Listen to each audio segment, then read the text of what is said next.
तो हेलो, मैंने वादा किया था कि मैं आपके सारे सवालों के जवाब दूंगी और इसलिए ही मैंने ये प्लेटफॉर्म बनाया है, टॉक एंड कुक विद रू वाली लड़की। इसका और कोई दूसरा मुद्दा नहीं था बनाने का।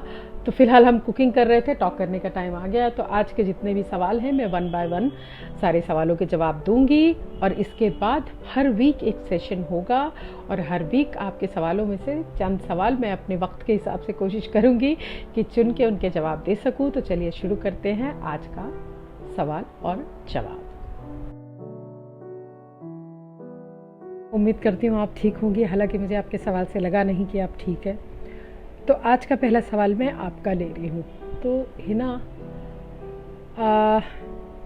देखो, पहले तो ज़िंदगी सिंगल मदर हैं आप और कुछ करने की कोशिश कर रही हैं। पहले तो मेरा प्यार और सलाम आपको। ज़िंदगी सबकी मुश्किल होती है, लेकिन सिंगल मदर होने के नाते ज़िंदगी थोड़ी ज़्यादा मुश्किल हो जाती है।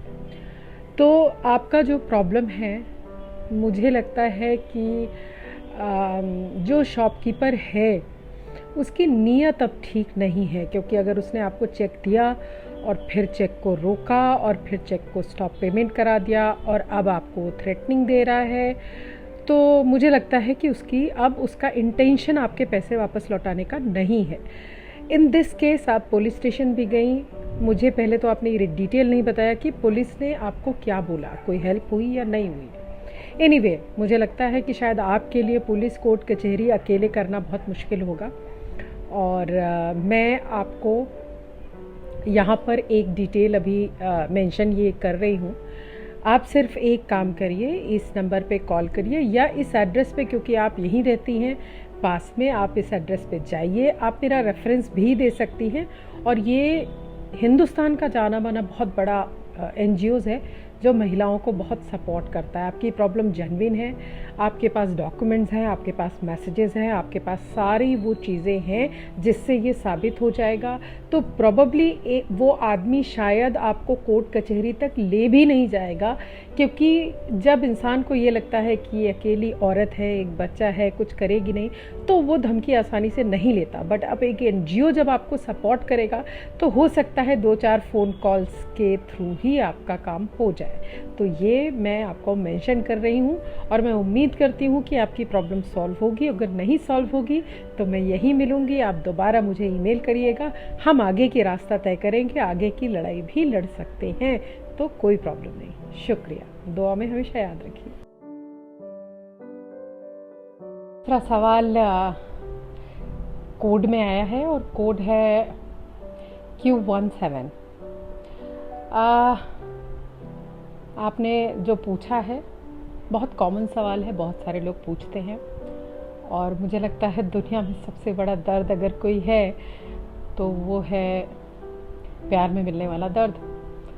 तो पहली बात तो ये है कि आप कुछ ऐसा नहीं डील कर रही जो आप दुनिया की पहली औरत है जो आप अकेले डील कर रही। हर दूसरे तीसरे इंसान इससे दिल का रोग है, ये लगा रहता है। एनीवे, तो आपका जो पूछना जायज़ है, आपने ये पूछा है कि मैं उसे भुलाना चाहती हूँ और मैं भूल नहीं पा रही हूँ। और देखो मेरे दोस्त, कोशिश जो आप कर रही हो ना, वो कोशिश एक्चुअली आप गलत चीज़ की कोशिश कर रही हो, है ना। मैं आपको एक्सप्लेन करती हूँ, आप उसको समझने की कोशिश करो। होता क्या है कि हम जब बचपन से बड़े होते हैं तो हमें बहुत सारे रिश्ते मिलते हैं, माँ बाप, भाई बहन, दोस्त यार, स्कूल, बड़े होने के बाद के स्कूल के दोस्त, रिश्ते नाते, पास पड़ोसी। हम कभी भी किसी को भी भुलाने की कोशिश नहीं करते, है ना हम भूल पाते हैं। क्या ज़िंदगी का एक भी इंसिडेंस आपको ऐसा याद है जो आपके लिए ख़ास रहा हो और आप फिर उसे भूल गई हो? नहीं। लेकिन प्यार में मिलने वाला दर्द इतना बड़ा होता है कि हमें लगता है कि वो मेमोरीज जो हैं वो डिलीट हो जाए, वो ख़त्म हो जाए। बात यहाँ मेमोरी और याददाश्त की नहीं है, बात यहाँ दर्द की है। तो पहले आपको ये समझना पड़ेगा कि मुद्दा क्या है। मुद्दा यादें नहीं है, मुद्दा है दर्द। तो हमें यादों पे नहीं, दर्द पे कंसंट्रेट करना पड़ेगा, ठीक है। ये पहला क्लियर है। अब दूसरी बात सुनिए। दर्द को ना आप मिटा नहीं सकते। It's not control alt D button, आप इरेज नहीं कर सकते। जैसे सुख को जीते हैं हम बिना कोई क्वेश्चन किए, ऐसे दुख को भी आपको जीना ही पड़ेगा।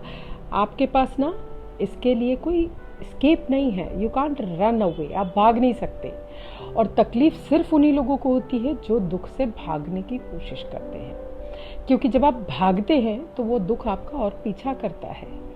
जब आप जिद्दी हो जाएंगे और जब आप ये कहने लगेंगे कि ठीक है देखते हैं कि कितनी तकलीफ होती है, तो दुख की तकलीफ ऑटोमेटिकली कम हो जाएगी। ये हमेशा ध्यान रखिए, क्योंकि दुख बिल्कुल वैसा ही है जैसे बदन पे कोई घाव लग जाता है, तो हम उसको जितना खरोचते हैं, जितना इरेज करते हैं, जितना उसमें घुसते हैं, बार बार बार बार बार बार वो घाव पकता जाता है ना, वो ठीक नहीं होता। लेकिन जब हम उस घाव को छोड़ देते हैं, है ना, कि ठीक है पड़ा हुआ है, डॉक्टर भी यही कहता है, कोई घाव हो जाता है डॉक्टर कहता है डोंट टच इट, तो वो अपने आप ठीक होता है ना, वक्त लेता है लेकिन हील हो जाता है। तो जो प्यार में मिला हुआ दर्द है वो भी घाव ही है, बस फर्क इतना है कि ना तो उससे खून निकलता है और ना वो लोगों को दिखाई देता है, पर है वो घाव ही, है ना। तो बेस्ट तरीका ये है कि आप ये कंसंट्रेट ना करें कि आप उसको भूल जाएं, कंसंट्रेट ये करें कि इस दर्द के साथ जीना सीखिए, इसी के साथ जीना सीखिए। अब उसमें होगा ये कि काफ़ी टाइम आपको रोना आएगा, एंजाइटी आएगी, डिप्रेशन होगा, लोगों से बात करने का बहुत सारी चीज़ें होगी, बट जब आपका रोने का मन करे तो आप रो लो, जब आपका याद करने का मन करे आप याद कर लो। लेकिन क्या होगा, यही चीज़ें, यही यादें जो आज आपको रुला रही ना, ये आगे भी आएंगी अब से 10 साल बाद, क्योंकि यहाँ से कुछ इरेज नहीं होता। लेकिन 10 साल बाद यादें सिर्फ आएंगी, आंसू नहीं आएंगे। आज यादें भी आ रही हैं, आंसू भी आ रहे हैं। 10 साल बाद या 4 साल बाद या 6 महीने बाद यादें वहीं रहेंगी, लेकिन आंसू आना बंद होगा। क्यों? क्योंकि दर्द कहीं जाता नहीं, हमारी दर्द को सहने की ताकत बढ़ती जाती है वक्त के साथ। तो कुल मिला के इसका मरहम सिर्फ और सिर्फ वक्त है। Thank you so much. उम्मीद करती हूँ थोड़ा इससे आपको सजेशन से आपको राहत मिलेगी, क्योंकि दर्द को हैंडल करने का सबका अपना तरीका है। सवाल को तो कोड में आना ही था। वैसे तो आपका जवाब बहुत आसान है और मैं बहुत कम वक्त में आपको जवाब दूंगी। सुनिए, जो भी चीज़ें ज़िंदगी में आप अपने बच्चों को बता नहीं सकते, अपने माँ बाप को दिखा नहीं सकते, ज़माने में बांट नहीं सकते, लोगों से छुपाना पड़ता है ना, वो चीज़ यकीनन गलत होती है। तो जो चीज़ जो आपने कही है मुझे, जो चीज़ आपको छुपा के करना पड़ रहा है, वो चीज़ आपके लिए कैसे सही हो सकती है?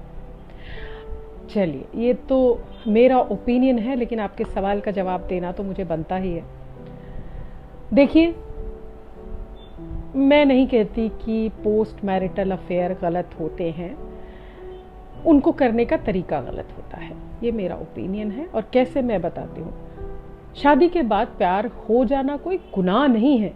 अगर आप किसी बैड मैरिज में हैं और अगर आपको वो चीज़ें, वो जज्बात, वो सारी चीज़ें नहीं मिली जो आप एक शादी में ढूंढ रहे थे, तो उसमें अगर आपको कहीं प्यार हो गया तो उसमें कोई गलत नहीं है। लेकिन उसको ठीक करने का एक तरीका होता है ना।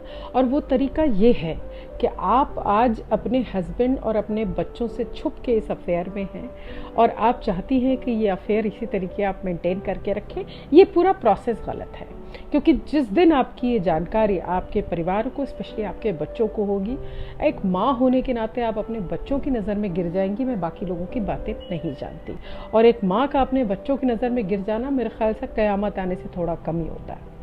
तो आपको हक है जीने का, ऐसा नहीं है कि आपको प्यार पाने का। जिस तरीके आपने लंबा मेल लिखा है मुझे, मैं समझ सकती हूँ इमोशनली कि वो सारी चीज़ें जो आपकी शादी में खाली रह गई वो आपको इस इंसान में मिली है। करेक्ट है, आई अग्री। लेकिन आप अपने हस्बैंड, जिनके साथ अभी भी आप लीगली शादी में हैं, उनको बताइए और उनको ये कहिए कि मैं अब इस रिश्ते को कंटिन्यू नहीं करना चाहती, क्योंकि आपको मैंने बहुत बार चांस दिया लेकिन आपने समझा नहीं कि मैं महज आपकी बीवी नहीं, मैं एक औरत भी हूँ और मुझे वो सारी चीज़ें, वो प्यार पाने का हक है जो मैं आपको देती हूँ। ठीक है, आप उनके साथ लीगल डिवोर्स लीजिए, आप सेपरेशन में जाइएगा, फिर आपका एक लीगल तरीके से डिवोर्स होगा। अब उन सब के बीच बहुत माथा पच्ची होगी, इसको आसानी में मत लीजिए। ये सुनना आसान लगता है ना। तो डिवोर्स होगा और उसके बाद आप अपना रिश्ता उस इंसान से आगे बढ़ाइए। लेकिन यहाँ पर मैं एक वार्निंग आपको देती हूँ, आप उस इंसान को भी एक बार चेक कर लीजिएगा जिसके लिए आप अपने हस्बैंड और बच्चे को छोड़ रही हैं, भले आपका हस्बैंड गलत है तो। क्योंकि अक्सर प्यार जो है ना, वो जब तक प्यार रहता है ना तब तक हरा भरा रहता है, लेकिन जब बात उस प्यार को मुहर लगाने की आती है ना तो अक्सर लोग पीछे हट जाते हैं। हर आदमी नहीं, पर मैं आपको एक बेसिक बता रही हूँ। तो इतना बड़ा कदम अपनी फैमिली, अपने बच्चों के अगेंस्ट जाने के पहले एक बार उस इंसान से 100% कन्फर्म कर लीजिएगा, या उसके प्यार को जांच लीजिएगा, परख लीजिएगा। और इसी के साथ मैं आपको ऑल द बेस्ट कहती हूँ। आपने एक ऐसा रास्ता चुना है जिसके लिए आपको यकीनन पत्थर और अंगारों पे चल के ही मंजिल मिलेगी। All the best. लगा कि आप बड़े मासूम से इंसान हैं, और मासूम से इंसानों को अक्सर थोड़ी तकलीफ उठानी पड़ती है क्योंकि वो दिल के अच्छे होते हैं।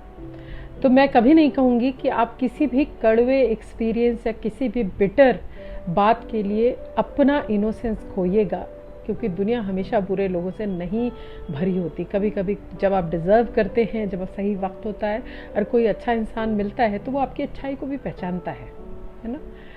ओके, तो आपके मुद्दे पे आते हैं। अब आपका मुद्दा ये है कि जो लड़की आपको इसके पहले 4 बार छोड़ के गई है, 4 बार और चारों बार आपने उसको वापस आने दिया लाइफ में, क्योंकि आप उससे इतना प्यार करते थे, इसलिए आपने उसको अपनी ज़िंदगी में वापस आने दिया। I respect, as a man I respect. लेकिन अब आपकी शादी हो चुकी है, और शादी के बाद आपकी वो लड़की जिससे आप प्यार करते थे, वो जो 4 बार गई थी, वो 5वीं बार आके आपसे ये कह रही है कि अब इस बार वो फाइनली आई है, सब छोड़ के आई है, और उसको ये रियलाइज़ हो गया है कि आपके साथ बिना वो नहीं जी सकती। ये सारी बातें हैं, सब जो भी आपने लंबा मेल लिखा है मैं कट शॉर्ट में। और अब आप धर्म संकट में हैं। दोस्त, यहाँ पर मुझे आप थोड़ा सा वीक दिखाई दे रहे हैं, क्योंकि हमेशा हर चीज़ को आप उसको माफ़ कर दीजिए। सुनिए मेरी बात, माफ़ कर दीजिए, है ना। उससे होगा ये क्या कि आपके दिल का भी बोझ कम हो जाएगा, क्योंकि अब आपकी ज़िंदगी में एक लड़की और भी है जिसे आप अपनी बीवी बना के लाए हैं, जिसके लिए अब आप हर दुख सुख के लिए जिम्मेदार हैं। ठीक है, तो सिर्फ एक चीज़ मैं बोलूँगी, उस जगह पे अपने आप को रख के आप देख लीजिएगा। अगर आप अपनी बीवी को छोड़ के उस लड़की को अपनाते हैं तो उस लड़की को बिल्कुल ही वैसा महसूस होगा जो आपको 4 बार छोड़े जाने के बाद महसूस हुआ, जिसकी वजह से आपने कई साल डिप्रेशन झेला है, जिससे आपका दिल टूटा है। आपको वो दर्द याद है ना? याद होगा। तो जब आपको वो दर्द याद है तो अच्छा इंसान होने के नाते मुझे यकीन है कि आप जो दर्द किसी ने आपको दिया था, आपको उस दर्द का एहसास है, तो आप वो दर्द आप आगे किसी को मत दीजिए। उस लड़की को माफ़ कर दीजिए और उसको बता दीजिए कि सॉरी, अब मैं रिस्पॉन्सिबल हूँ, क्योंकि एक लड़की को मैं गाजे बाजे धूम धड़ाके के साथ दुनिया के सामने 7 फेरे बना के लाया हूँ, कह के लाया हूँ कि मैं इसके लिए ज़िम्मेदार हूँ, और अब अगर मैं इसकी ज़िम्मेदारी नहीं उठाऊँगा और मैं तुम्हारे लिए इसको छोड़ दूँगा तो मैं अपनी आँखों में शर्मिंदा हो जाऊँगा। सिंपल, साफ सुथरा। दिल थोड़ा दिल है कि मानता नहीं, लेकिन यही वक्त होता है जब दिल और जिसे कहते हैं आपकी स्ट्रेंथ और जस्टिस करने की कैपेसिटी की असली परीक्षा होती है। All the best to you.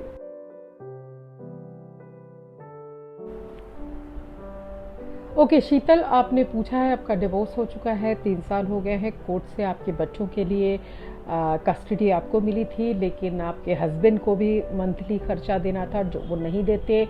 आपके घर परिवार और ससुराल वाले कोई भी आपको सपोर्ट नहीं करता। तो कुल मिला के बात यह है कि आप अपनी फैमिली के साथ अकेले पड़ गई हैं। अब ना तो आप अब कुछ काम कर सकती हैं क्योंकि बच्चे छोटे हैं, और ना तो बाहर जा सकती हैं और ना, ठीक है। तो मैं आपको आपकी ईमेल आईडी पे मैं आपको कुछ कॉन्टैक्ट नंबर आपकी सिटी के दे रही हूँ जो NGOs हैं, बेसिकली औरतों की मदद करते हैं, और मेरा एक पर्सनल मेल भी उनको जाएगा। और उम्मीद करती हूँ कि ये आपकी प्रॉब्लम को कुछ हद तक सॉल्व करेगा, क्योंकि अगर कोर्ट ने ये ऑर्डर पास कर दिया और अगर आपका हस्बैंड उस ऑर्डर को अनदेखा कर रहा है तो उसके लिए फिर अपील करना बहुत आसान है, क्योंकि उसमें NGO और पुलिस मिलकर सिर्फ एक नोटिस भेजेगी और आपका काम हो जाएगा। और अगर आपका काम नहीं होगा तो मैं यही हूँ, आगे भी मैं आपको बताती रहूँगी। शुक्रिया, ऑल द बेस्ट।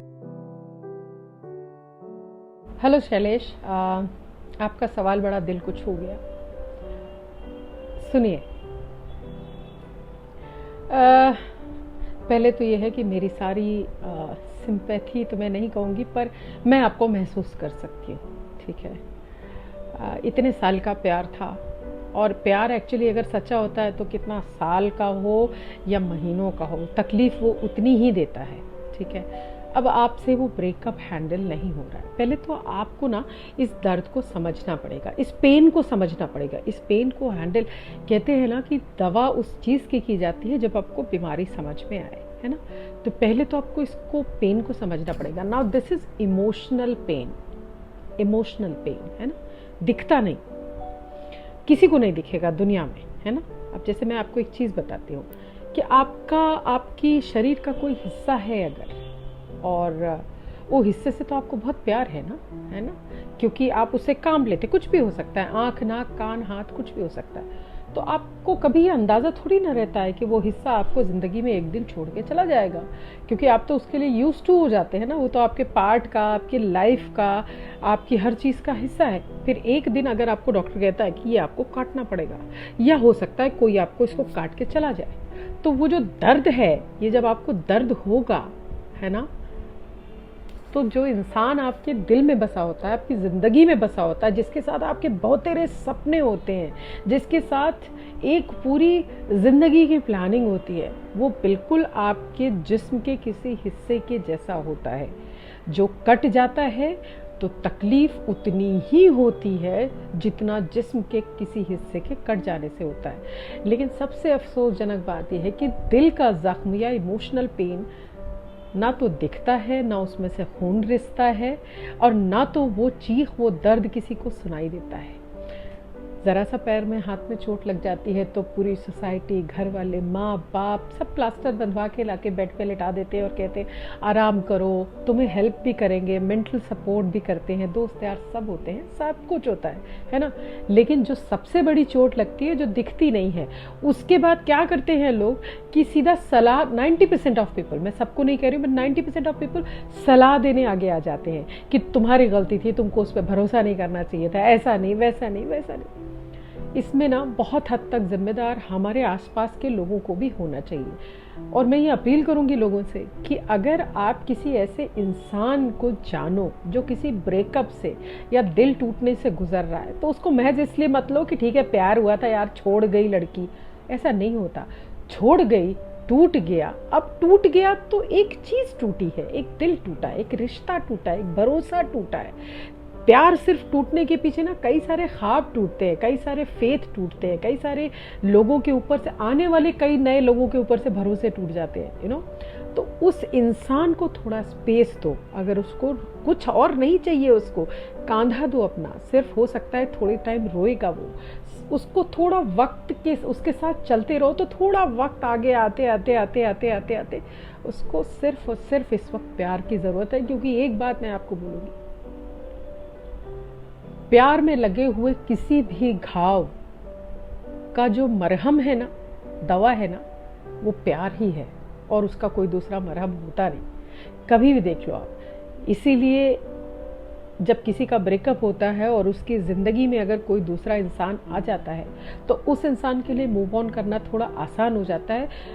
बशर्ते उस इंसान के जो बहुत वक्त आगे अकेला ही अपनी यादों को और दर्द को घसीटता रहता है, क्योंकि जो वो इंसान है जिसकी ज़िंदगी में कोई और आ गया है उसे प्यार मिल जाता है और प्यार दर्द को कम कर देता है। तो ऐसे में हमारा, दोस्तों, यारों, सोसाइटी, हर किसी की जिम्मेदारी बनती है कि आपको आपके हिस्से का प्यार मिलता रहे और आपके अंदर भरोसा जताया जाए कि ठीक है, वो आपको छोड़ गई, कोई बात नहीं, आगे ज़िंदगी बेहतर होगी, कोई बात नहीं। आप रो लो, आपका मन करता है, कोई बात नहीं। आप अकेले रहना चाहते हो, कोई बात नहीं, ठीक है। तो आप अपने आप को इस वक्त फर्स्ट प्रायोरिटी पे रखो। फर्स्ट, जो आपको अच्छा लगता है वो आप करो, जहाँ आपका जाने का मन करता है वहाँ आप जाओ, जिससे आपका मन मिलने का करता है उससे मिलो। जैसे अपने आप को ट्रीट करना है, चाहे रोना हो, चिल्लाना हो, चाहे चीखना हो, चाहे सोना हो, चाहे खाना हो, चाहे अच्छा पहनना हो और चाहे नहीं अच्छा पहनना हो, अपने आप को जो अच्छा लगता है वैसा करो। फोर्स मत करो, वक्त लगेगा लेकिन ठीक हो जाओगे। मैं भी यही हूँ, आप भी यही हूँ। जब आप बाहर आओगे तब हम बात करेंगे, ठीक है। और उम्मीद करती हूँ कि इससे आपको थोड़ा आराम मिलेगा। शुक्रिया। Hello Rupesh ji, thank you so much कि आपने मुझे मेल किया और जानकारी दी अबाउट। आप एक काम करिए कि आपने जो इस कपल को, जिस कपल को आप राशन पानी मुहैया करा रहे हैं, ये जो अब इस डिटेल में तो नहीं घुसेंगे हम, क्योंकि मुझे ऐसा लगता है कि अगर कोई बच्चा अपने बूढ़े 70-80 साल के माँ बाप को छोड़ के जा चुका है और आज वो खाने को मोहताज है, तो मेरा मुद्दा वो बच्चा नहीं है जो छोड़ के चला गया। मेरा मुद्दा वो माँ बाप है जिनको एक्चुअल हेल्प की ज़रूरत है। आप मुझे सेम ईमेल आईडी पे आप मुझे पूरी डिटेल भेजिए और हो सके तो कॉन्टैक्ट नंबर उनका पर्सनल भेजिए। मैं कोशिश करूँगी कि मैं अपने लेवल पे उनको किसी वृद्धाश्रम में एज सुन एज पॉसिबल रखवा सकूँ, और अगर कुछ और समस्या आएगी तो मैं आपसे संपर्क करूँगी। थैंक यू सो मच मेरी नॉलेज में लाने के लिए। और बस आप जब तक मेरी मदद पहुँचती है तब तक आप ऐसे अच्छे काम करते रहिए। Thank you. तो जाने का वक्त आ गया। अच्छा, तो हम चलते हैं। देखो यार, बहुत सारी चीज़ें होती हैं। आज का जो हम ये क्वेश्चन आंसर्स का राउंड है वो यहीं ख़त्म करेंगे। एक बात मैं कहना चाहती हूँ कि बहुत सारी ऐसी चीज़ें होती हैं जो नहीं होती, और जो नहीं होती तो हमें ये समझना चाहिए कि उन नहीं वाली चीज़ों के बिना हाँ कैसे रखें ज़िंदगी में। अब एक छोटा सा एग्जाम्पल मैं आपको दूंगी। लॉकडाउन है, मेरे पास इतने पैसे भी नहीं हैं कि मैं जो चाहिए आप लोगों तक कनेक्ट होने के लिए वो सारी चीज़ें मुहैया करा सकूं, ठीक है। लाइट चाहिए, एक प्रॉपर कैमरा चाहिए, ये नॉर्मल हेडफोन यूज़ करती हूँ मैं आपके सवालों के जवाब देने के लिए। मेरा एक आईफोन है जिसका एक्चुअली स्पीकर ख़राब है, उसको यूज़ कर रही हूँ मैं। मेरे पास कोई टेलीफोन कैमरा का स्टैंड नहीं है, ना इस वक्त कोई कैमरा है, और मैं नॉर्मल सेल्फी स्टिक यूज़ करती हूँ, नहीं तो किसी टेबल पे फ़ोन रख के यूज़ करती हूँ। और बिल्कुल इसी प्रोसेस पे मैं खाना बनाती हूँ, वो भी पोस्ट करती हूँ। तो बेसिकली क्या है ना कि हर वक्त हम अगर ये चाहें कि हम तब कुछ करेंगे जब सब कुछ परफेक्ट होगा, तो सब कुछ परफेक्ट कभी नहीं होता, ठीक है। हमारा इनपरफेक्शन जो है ना, उसी में ज़िंदगी होती है। तो आज के लिए खुदा हाफिज़, और जाने के पहले सब्सक्राइब करना बनता ही बनता है, वरना दुआ में तो आप याद रखते ही हैं। शुक्रिया।